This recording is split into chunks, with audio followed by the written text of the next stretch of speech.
Shri Sachchidananda Sadhguru Sainath Maharaj key జై. శ్రీ సమర్థ రామదాస విజయం సజ్జనగడ అధ్యాయం 20.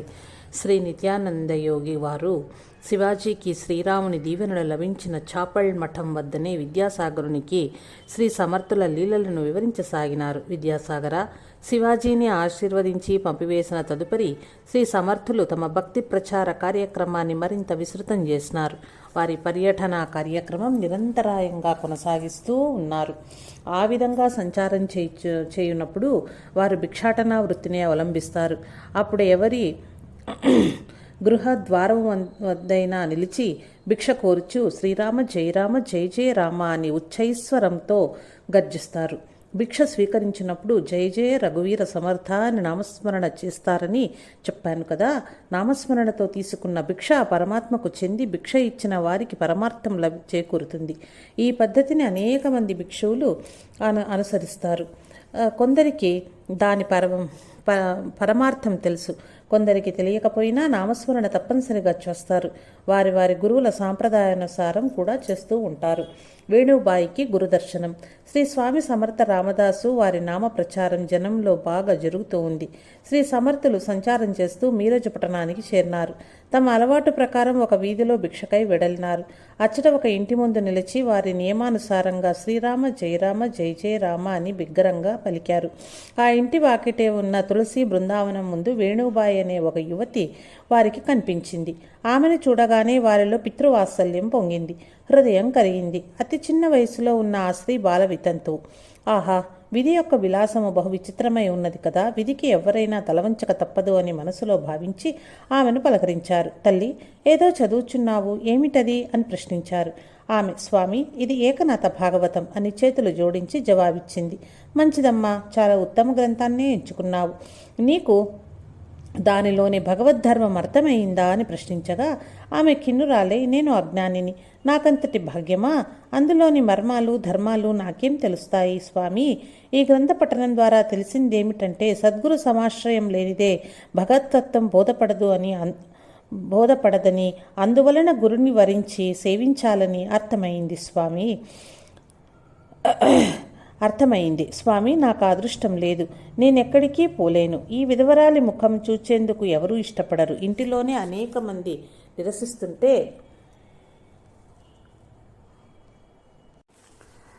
ఈ దుర్భర జీవితం పగవారికి కూడా వద్దు అని నిత్యం ప్రార్థిస్తున్నాను స్వామి అంటూ వాపోయింది.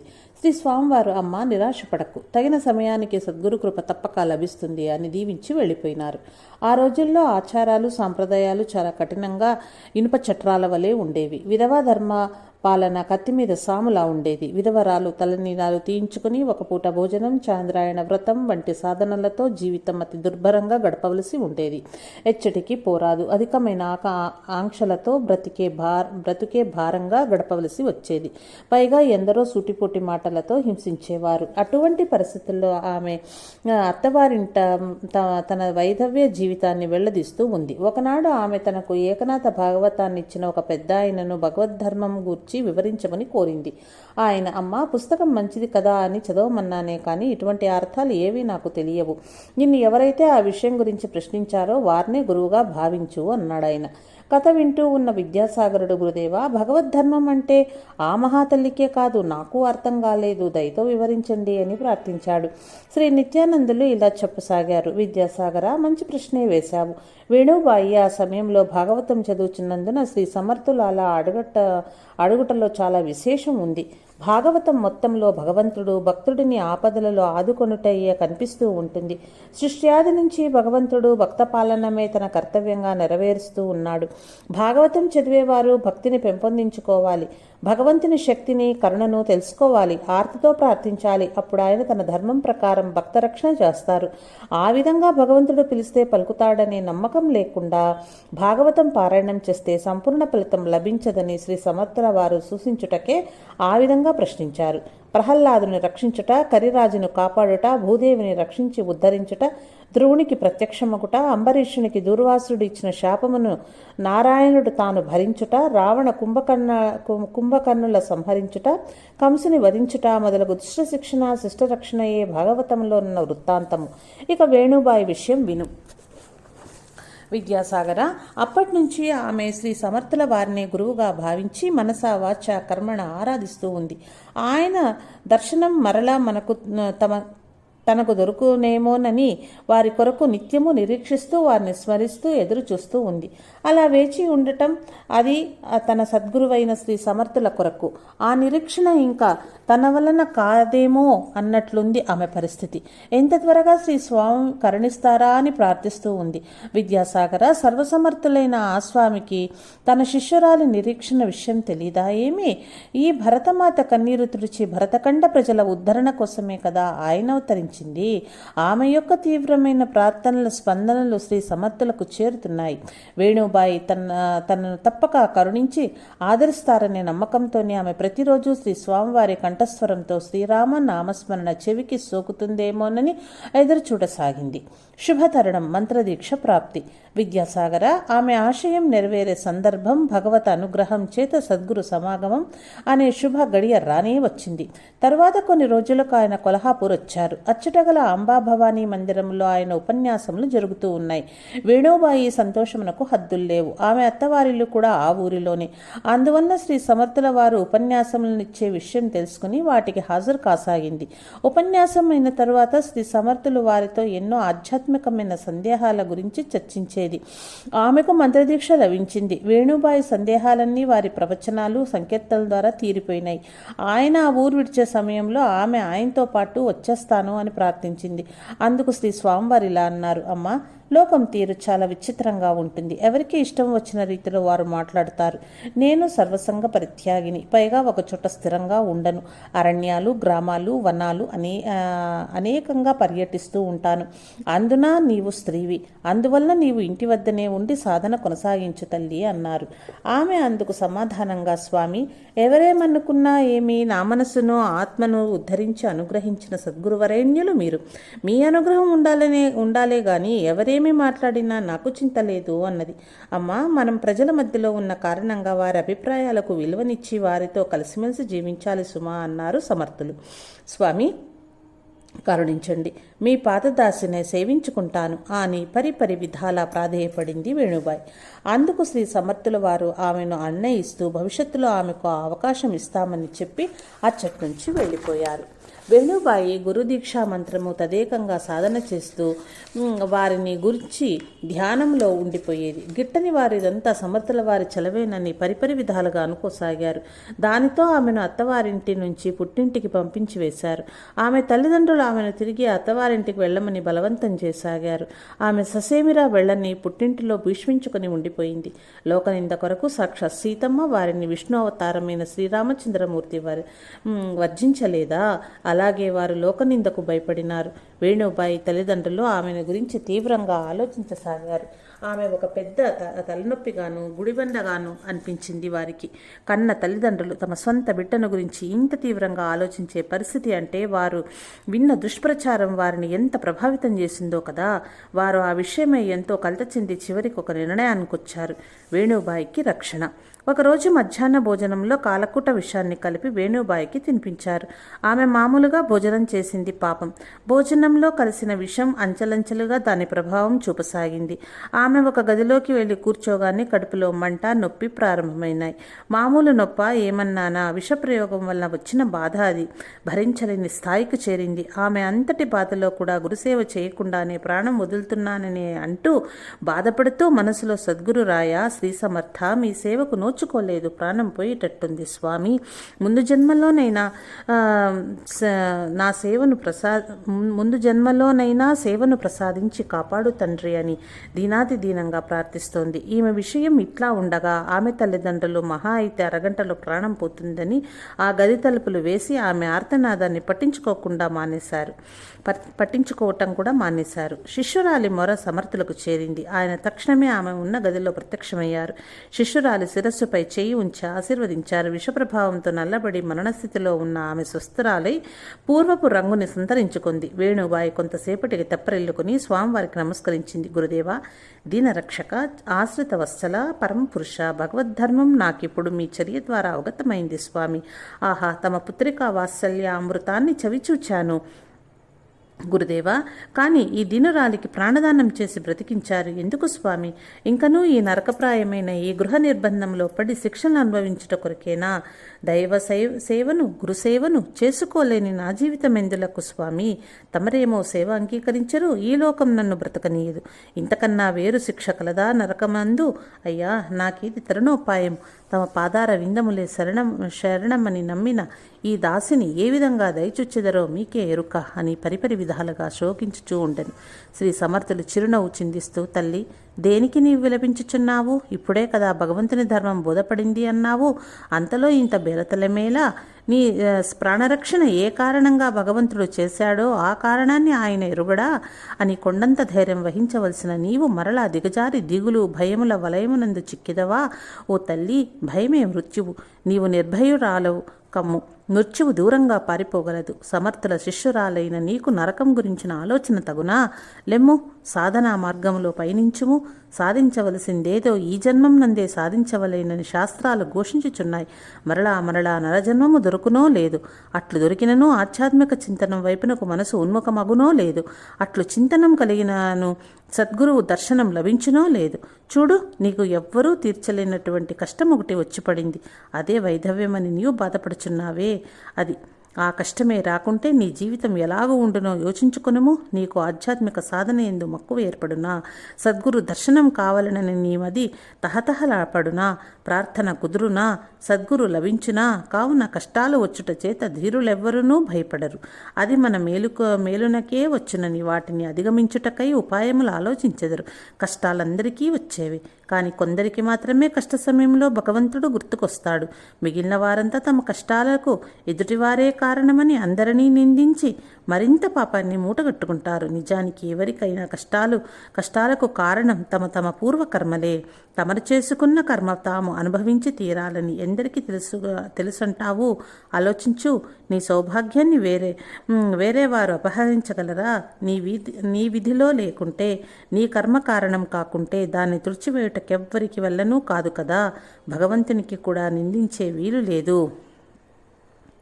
జీవులు కర్మలు క్షయం కావాలంటే అనుభవించటయే నిశ్చయ మార్గం. భగవంతుడు మాత్రం నీ కర్మలను రద్దు చేయునా? తాపత్రయములు. తల్లి, ఆకలితో అల్మటించువానికి అన్నం తినట ఎంత ఆనందంనిచ్చునో, తాపత్రయముల బారిన పడిన వ్యక్తికి సత్సంగం వల్ల మాత్రమే తాప నివారణ కలిగే ఆనందం సమకూరును. ఈ తాపములచే పీడించబడుట జీవునికి మేలే కలిగించును, కానీ ఆ విషయం అవివేకికి తెలియదు. తాపములు అనేవి 3 విధాలు.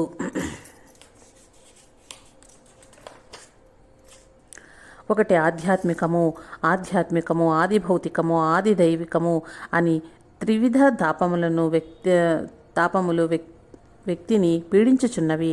ఇవి మానవునికే గాని ఇతర ఏ జీవరాశికి కలుగవు. దేహేంద్రియ వ్యాపారము వలన కలిగే సుఖ దుఃఖము అనుభవము ఆధ్యాత్మిక తాపమందురు.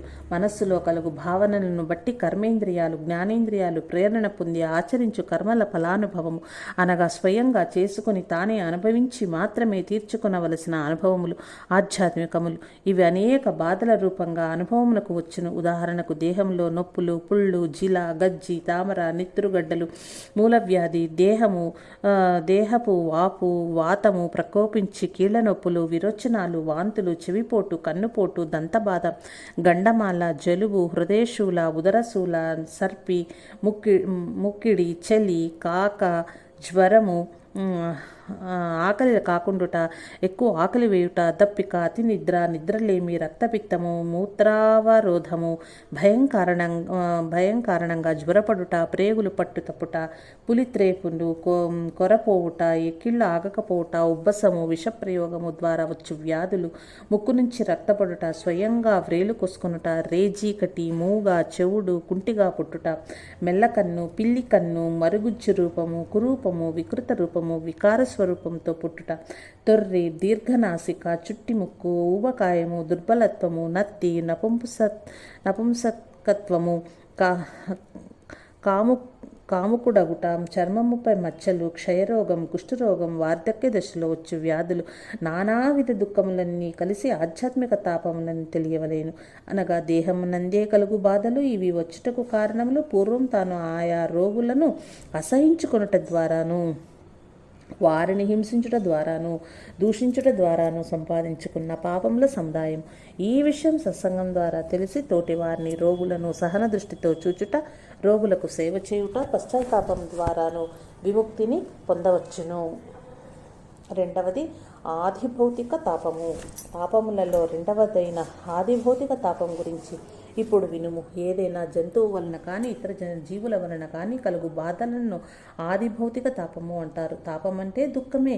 దెబ్బ తగిలి కాలు విరుగుట, ముళ్ళు గుచ్చుకొనుట, కత్తి దెబ్బలు, కర్ర దెబ్బలు, ఈగలు, దోమలు, జోరీగలు, తేనెటీగలు, కందిరీగలు, చీమలు, పాములు, తేళ్లు, జర్రలు వంటివి కుట్టి బాధ పెట్టుట, పులి, సింహము, తోడేలు, పంది, కుక్క, ఖడ్గమృగము, మదపుటేనుగు వలన బాధ కలుగుట, ఆవులు, ఎద్దులు, గుర్రము, ఎలుగు, మొసలి వంటి జంతువుల వలన కలుగు బాధలు ఆదిభౌతికములు. దొంగల వలన కలుగు బాధలు, స్త్రీల కొత్త వారింట కలుగు బాధలు, పురుషులకు చెడు స్నేహితుల వలన కలుగు బాధలు, పొలములో పంటలను ఇతరులు నష్టపెట్టుట, మాంత్రికుడు, గారడివాడు, తాంత్రికుడు మొదలగు వారి వలన కలుగు బాధలు, చెరసాల, సంకెళ్ళు పడుట, రాజదండము, కొన్ని ప్రదేశములందు నివసించుట ద్వారా అవమానము, ఆపదలు పొందుట మొదలగునవన్నీ ఆదిభౌతికములు. మూడవది ఆది దైవిక తాపము. దైవికంగా వచ్చు తాపతలు, నష్టములు ఆది దైవికములు అంటారు. ఇంటి కప్పులు కూలుట, పిడుగుపాటుకు చచ్చుట, వృక్షములు విరిగి మీద పడుట, కొండ చర్యలు విరిగి పడుట, బావి, కోనేరు, చెరువులలో పడిపోవుట, నదిలో సుడిగుండమును మునిగిపోవుట, వరదలలో చిక్కుకొనుట, చెట్టుపై నుంచి పడి అవయవములు విరుగుట, వలలు బోనులలో చిక్కుకొనుట, అగ్ని ప్రమాదములలో చిక్కుకొనుట వంటివి ఆది దైవిక తాపములు. అంతేకాక మానవుడు మదాంధుడై అనేక పాతకములను నరించి చివరి దశలో దుఃఖపూరితమైన యమదూతలను అనుభవించును, యమయాతనలు అనుభవించును. శారీరక బలం, ద్రవ్య బలం, అంగబలం, రాజబలం ఉన్నగు వానిని ఆధారం చేసుకుని అనేక అకృత్యములను నడుచుచు నీతి తప్పి చరించుచు పాపాచారము చేయువానికి ఇచ్చట రాజదండము తప్పినను యమదండం తప్పదు. ఈ విషయంలో సత్సంగం ద్వారా మాత్రమే తెలిసి విచారణ చేసుకుని తప్పు తెలుసుకుని సదాచరణకు పూనుకున్నచో సద్గురుని సహాయం లభించును. సద్గురుని ఎదుట తప్పు ఒప్పుకున్నచో పశ్చాత్తాపాన్ని పొంది తిరిగి తప్పులు చేయకుండినచో సకల పాప విముక్తుడు కాగలడు. చక్కగా యోచించిన ఎడల ఎవ్వరూ కర్మానుభవమునకు భయపడరు. అనుభవించుచు దాన్ని క్షయింపచేసుకుని కర్మతత్వం ఎరిగి సత్కర్మాచరణము, నిష్కామ కర్మ విధానములను అనుభవించెదరు. వారే కర్మయోగులు అనబడదరు అని సుదీర్ఘంగా బోధ చేయగా వేణుబాయి స్వామి, ఇప్పుడు నా మనసెంతో తేలికైంది. ఇప్పుడు మీరే విధంగా ఉండమంటే నేను ఆ విధంగా ఉండుటకు సంసిద్ధంగా ఉన్నాను అని వారి పాదములను అంటి పలుకగా శ్రీ సమర్థులు తలపై చేయి పెట్టి ఆశీర్వదించి, లే, ఇప్పుడు నీవు మేలిమి బంగారము, నాతో రా అనగానే ఆమెకు అపరిమిత ఆనందమైంది. వారి ఆధ్యాత్మిక బోధనలు బయటి వారికి వినిపించలేదు, కానీ చివరి మాట మాత్రం బయటికి వినిపించాయి. వేణుబాయి తల్లిదండ్రులు ఆమె చనిపోయిన తర్వాత తలుపులు తీయాలనుకుని బయట ఆ గదికి తాళం వేసి ఉంచారు. లోపల తమ కూతురు చనిపోయి ఉంటుందనుకున్న ఆ తల్లిదండ్రులకు లోపల నుంచి మాటలు వినబడేసరికి ఆశ్చర్యము, భయము, ఆందోళనము, ఆవేశము, దుఃఖము, బాధ ఒక్కసారిగా కలిగినాయి. తలుపులు తెరిచి చూడగా తేజోమూర్తి అయిన శ్రీ సమర్థుల పాదాల వద్ద కూర్చున్న తమ బిడ్డ కనపడేసరికి తమరు చేసిన తప్పు తెలిసి వచ్చింది. ఆ దృశ్యాన్ని చూచి అవాక్కై కొంత తడవట్లే కొయ్యబారిపోయినారు. తేరుకుని స్వామివారి పాదములకు సాష్టాంగ నమస్కారాలు చేసి తమ తప్పును క్షమించమని ప్రార్థించినారు. శ్రీ సమర్థులు ఏమీ మాట్లాడక వెళ్ళిపోవటకు ఉద్యమించినారు. వేణుబాయి స్వామివారిని అనుసరిస్తూ బయలుదేరింది. ఆమె తల్లిదండ్రులు శ్రీ సమర్థులతో తమ కుమార్తెను విడిచిపెట్టమని ప్రాధేయపడి అడిగినారు. అందుకుగాను శ్రీ సమర్థులు తీవ్రమైన కంఠస్వరంతో, మీరు విషం పెట్టినప్పుడే మీ పుత్రిక చనిపోయింది, ఇప్పుడు నాతో వస్తున్నది నా పుత్రిక అని సమాధానం చెప్పి బయలుదేరి వెళ్లారు. ఆ తరుపరి ఆమె శ్రీ సమర్థుల వారిని సేవించుకుంటూ ఆశ్రమంలో ఉండేది. ఆమె ఆయనతో, స్వామి, ఇంకా నాకు అనుమతి ఇవ్వండి, మీ సేవలో తరించాను, కోరతగినది ఏమీ లేదు, మరణిస్తాను అనేది. అందుకు శ్రీ సమర్థుల వాళ్ళ జనన మరణాలు భగవంతుని నిర్ణయాలు, అందువల్ల చనిపోవాలని ఎవ్వరూ ఎన్నడూ కోరరాదు అని హితవు చెప్పారు. ఆమె కోరిక ప్రకారం శ్రీ స్వామివారి సేవలో తరించింది వేణువాయ్. ఒక సద్భక్తురాలు గురుసేవలో పూర్వజన్మ కర్మలన్నింటినీ పోగొట్టుకుని సద్గతిని పొందినదని చెప్పి నిత్యానందులు జై జై రఘువీర సమర్థ, శ్రీరామ జయ రామ జయ రామ, జయ జయ రామ నామస్మరణ చేయించారు. ఇది విద్యాసాగర శ్రీ నిత్యానంద యోగి సంవాద రూపమున శ్రీ దత్తాత్రేయ సంప్రదాయ శిష్య పరంపరలోని శ్రీ శ్రీ శ్రీ స్వామి విఠలానంద సరస్వతి మహారాజు విరచిత శ్రీ సమర్థ రామదాస్ విజయంలోని 20వ అధ్యాయం సంపూర్ణం.